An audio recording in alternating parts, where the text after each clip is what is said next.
Drawing করতে কার না ভালো লাগে, কিন্তু সবার ভালো লাগে কি জানি না, আমার ভালো লাগে। তো এটা একটা শখ, শখ না থাকলে এই জিনিসটা হয় না।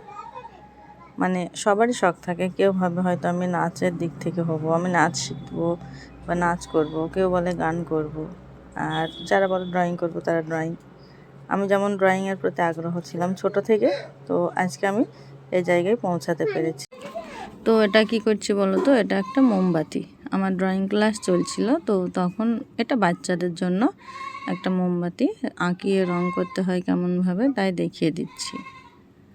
প্রথমে যে বড়রা আছে, বড়রা সিনারি করে, তো ছোটদের যখন আমি শেখাই এইভাবে শেখাই, যাতে কোনো কিছু রং করতে গেলে রং দাগের বাইরে না যায়, বা একটার সঙ্গে রং অন্যটা দিতে গেলে কেমনভাবে সেটি মিশিয়ে দিতে হয়, এরকমভাবে শেখাই।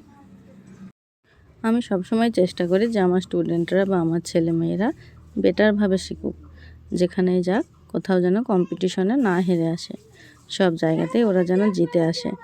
এখন পর্যন্ত সেটাই হয়েছে, তো আমি এইভাবে চেষ্টা চালিয়ে যাব।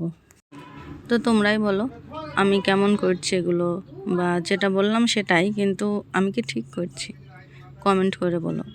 কারণ সবার তো ছেলে মেয়ে আছে, তারা এইভাবে আঁকানো শেখালে বা আমি যতটা করছি এইভাবে দেখালে হয়তো ওরা পারবে।